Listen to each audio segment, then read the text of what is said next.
Two simple words can shift how a woman experiences you without raising your voice, without listing accomplishments, without chasing her attention. And most men go their entire lives never understanding this. Let's be direct about something. You've probably been told to be confident, to be clear about your intentions, to demonstrate value. Maybe you tried compliments and got polite responses. Maybe you tried being mysterious and it felt forced. Maybe you explained yourself thoroughly so she'd understand you're serious. And what happens? She's polite. She responds, but something fundamental is missing. The conversation feels flat. There's no lingering tension after you walk away. She doesn't replay the moment later. Where are you watching from, by the way? Drop your city or country below because I'm Issabela and I want to know where you all are tuning in from. Here's why that keeps happening. Most men talk to inform, to convey facts about themselves. Older, experienced men talk to trigger emotion, to create feeling. Attraction isn't built on information about your life. It's built on how she feels when she's around you, the mental images you create, the curiosity you spark, the subtle sense that something shifted in the air between you. And that shift often comes down to two specific words. Two words that activate her imagination. Two words that add weight to what you say. Two words that quietly separate a man who tries from a man who genuinely understands. In this breakdown, I'm going to show you what those words are, why they work on a psychological level, and how to use them without sounding rehearsed or manipulative. You'll see how they create tension, build quiet authority, and leave a trace in her mind long after the conversation ends. This isn't about tricks, it's about precision. Part 1. Most men speak too much. Let's start with something fundamental. Most men lose attraction not because they say the wrong thing, but because they say too much.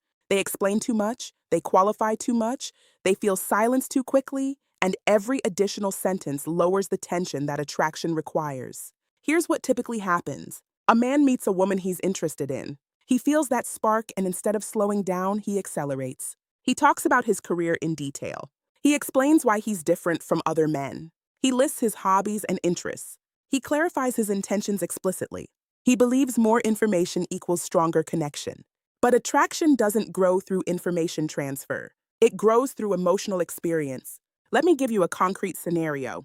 David is 58, a financial consultant in Chicago, divorced, stable, intelligent.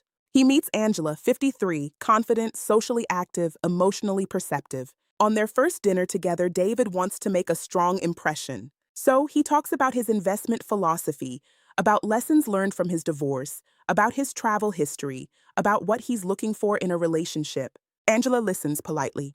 She nods. She smiles appropriately. But there's no tension building, no intrigue developing. Why? Because David left nothing for her imagination to work with. When a man over-explains, he removes mystery. When he fills every silence, he removes space. And space is where desire forms and grows. Now compare that to a subtle shift. Instead of explaining his entire story, David could pause strategically. When Angela asks about travel, instead of listing every destination, he might say, "There's one place that completely changed how I see the world," then stop. That pause invites curiosity. She asks where. Now she's leaning in. Now she's investing effort. Most men talk to prove themselves. Experienced men speak to trigger curiosity. The more you talk, the more predictable you become. And predictability lowers attraction consistently. A mature woman doesn't need a performance. She needs intrigue. Marcus Aurelius practiced restraint in speech. He reminded himself that unnecessary words weaken presence. A disciplined man doesn't rush to fill silence. He lets moments breathe naturally. Silence handled calmly signals confidence. When David begins speaking less, something shifts in the dynamic. Instead of oversharing, he gives fragments. Instead of long explanations, he gives strong, precise statements. When Angela teases him lightly, he smiles. Instead of defending himself, he stays silent for a moment. He stops narrating himself constantly. And here's the deeper psychology operating here. When you overspeak, you subconsciously signal that you need validation. You're trying to control her perception through volume. But when you speak less, you project that you're comfortable not being fully understood immediately. That comfort is powerful. Angela starts asking more questions. She starts investing more effort because now there's something to uncover, something worth discovering. Older men who understand attraction don't dominate conversations. They guide them. They leave space for imagination to operate. They understand that tension lives in what remains unsaid. If you constantly explain your value, you diminish it. If you let her discover it, gradually you magnify it. David didn't become silent and cold. He became measured, intentional, strategic with his words. Part 2, words that create experience. Let's go deeper now. Attraction doesn't shift because you talked longer. It shifts because you triggered something emotional. Most men believe attraction is logical. If I present the right facts, demonstrate my value clearly, explain my intentions thoroughly, she will understand and respond accordingly. But attraction doesn't begin in logic. It begins in emotion. And emotion is shaped by specific language choices. Certain words activate imagination. Certain words add weight. Certain words create tension without aggression.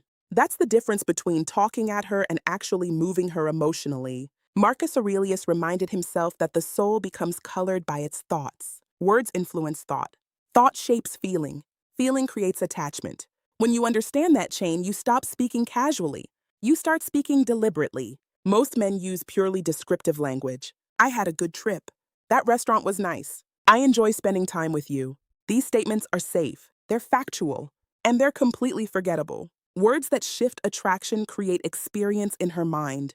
When you say, picture walking into that place with the music low and the lighting just right, you're no longer sharing information. You're guiding her mind. Her brain begins constructing the scene internally. And when she constructs that scene, she feels it emotionally. That feeling becomes associated with you. That's the shift operating. Older men who understand psychology don't overpower conversations. They insert subtle triggers.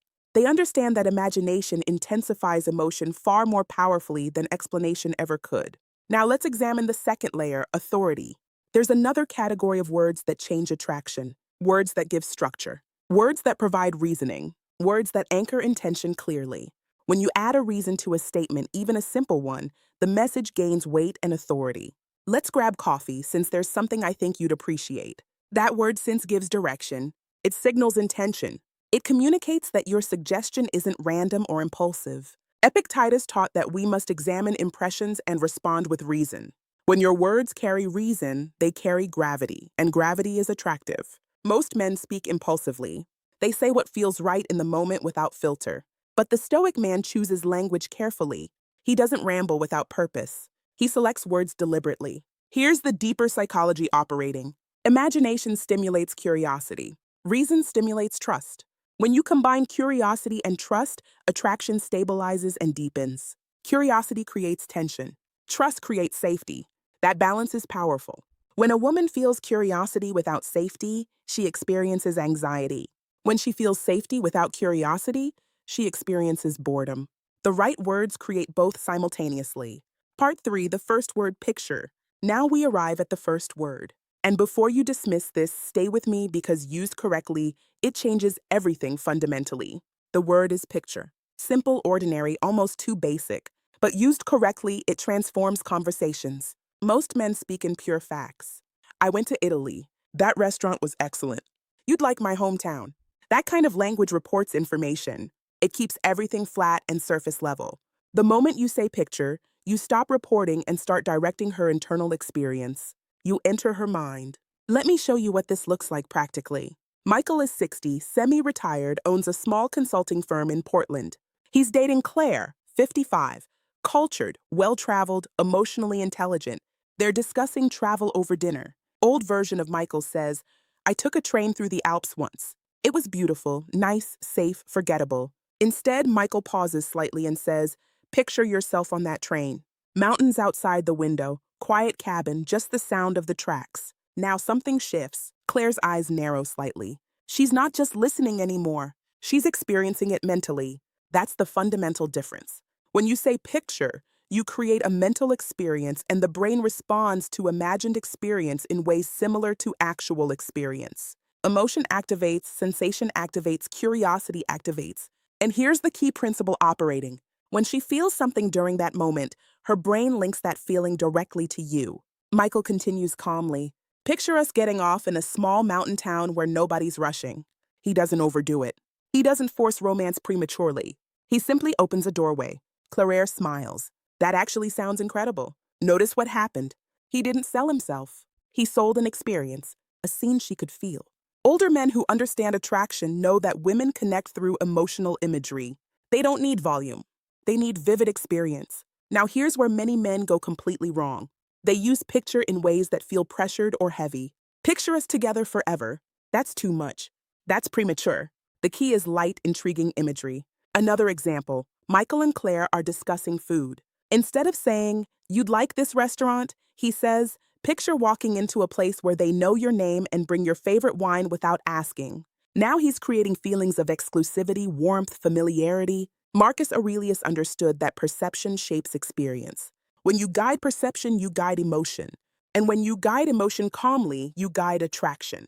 Picture works because it shifts the frame from conversation to participation. She's no longer evaluating you from outside. She's inside the experience with you. That's intimacy without physical contact. It also reveals confidence subtly. You assume she'll be part of the scene. You don't ask, "Would you want to?" You paint it as natural. Michael doesn't stare intensely. He doesn't lean too close. He keeps his tone steady and controlled. That control makes the imagery feel safe. Part 4, the second word. Since now we move to the second word, and this one is even more powerful when used correctly. The word is since. It sounds simple, almost too ordinary to matter significantly. But psychologically, it changes how your message lands completely. Most men make bare statements. "Let's get coffee." "You should try this place." "I like spending time with you." These are fine, but they float without weight. The moment you add, since the sentence gains structure, it gains direction. It gains authority. "Let's get coffee since there's something I want to show you." "I like spending time with you since you notice things most people miss." Feel the difference when you say, since you signal intention, you communicate that your words aren't random. They're grounded in reasoning. Epictetus taught that we must not speak without examining our impressions. When you attach a reason to your statement, you show deliberate thought. Deliberate men feel stable and grounded. Here's what happens psychologically. The human brain is wired to respond to reasons, even simple ones. When you hear, since your mind relaxes slightly, it feels structure and logic. And logic builds trust consistently. Now let's connect this directly to attraction. Imagination sparks desire since anchors it. If you say, "Picture us exploring that city," you create emotion. But when you say, "Picture us exploring that city since I know you'd appreciate the small details," you add personalization and clear intent. You're not just painting fantasy. You're positioning her within it for a specific reason. That reason creates depth. Marcus Aurelius valued clarity and avoided empty speech. When you use since intentionally, you avoid sounding vague. You sounded grounded. Authority is attractive. Most men over-explain constantly. That's weakness. But adding one clear reason isn't over-explaining. It's precision. You don't need paragraphs. You need direction. "Come with me since you'll enjoy this." Short, confident, no begging. "Stay a little longer since I'm not finished hearing that story." Calm, direct, assured. Notice the tone throughout. There's no apology, no uncertainty. The reason is delivered as fact, not as request for validation. Here's another layer. Since also shows attention when you say, "I thought of you since you mentioned you love quiet places." You demonstrate listening. That creates emotional safety. Safety deepens attraction. Older men who understand timing use since sparingly. They don't attach it to everything. They use it when they want to add weight strategically.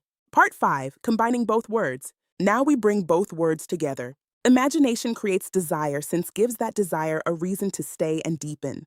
This is where most men fall short. They spark emotion but don't anchor it.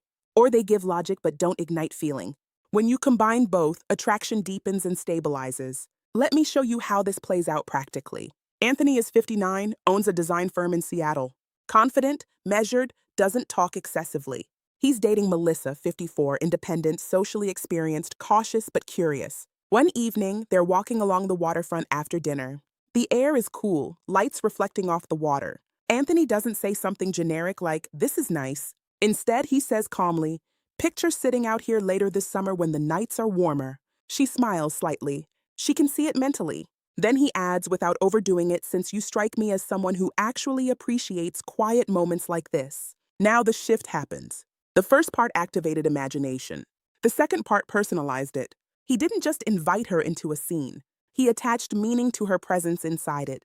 Melissa feels seen, not flattered, not chased, genuinely seen. Desire deepens when it feels intentional rather than random. Most men make one of two errors. They say, "I like being with you," flat and generic. Or they say, "You're amazing," also generic. Anthony says instead, "I like being around you since you don't rush conversations." Now he's giving her a reason tied to observable behavior. That reason communicates observation, attention, depth. Marcus Aurelius wrote that we should speak only what is necessary and in accordance with nature. When you give desire a clear reason, you're not exaggerating emotion. You're clarifying it. Clarity builds trust consistently. Here's another moment. Melissa jokes that she's terrible at cooking. Anthony could laugh it off. Instead, he says, "Picture us trying to cook something complicated and completely failing." She laughs. Then he adds, "Since I think you'd make it fun, even if it burned again." Emotion plus reason. He's not promising anything heavy. He's layering warmth with logic, light tension with stability. And here's the psychology operating. When a woman feels desire without explanation, it can feel unstable. When she feels desire with a reason attached, it feels grounded and safe. Reason makes emotion safer. Epictetus emphasized examining impressions before accepting them. When you give her a reason for why you're drawn to her, you reduce ambiguity. You make the attraction feel earned rather than random. Anthony never overexplains. He doesn't list 10 reasons. One precise reason is sufficient. You handle pressure well. You listen differently. You don't need attention to feel confident, short, calm, direct. Each reason builds foundation under the desire. Notice something subtle. Anoni's tone never changes dramatically. He doesn't lean forward intensely. He doesn't seek validation after speaking. He simply states and continues naturally. That steadiness reinforces authority. Melissa starts leaning in more. Not because he begged, but because he made attraction feel intentional and grounded. If this resonates, drop a comment below. I read all of them and want to know which part hit closest to home for you. And subscribe if you haven't yet, because I'm consistently breaking down psychology and connection in ways that go deeper than surface advice. Thanks for watching Personality with Ariba. If you enjoy videos about human personality, psychology, and behavior, make sure to subscribe to my channel. And don't forget to press the bell icon so you never miss any new videos. See you in the next video with another interesting personality insight. Until then, take care and keep improving yourself. This is Ariba, signing off.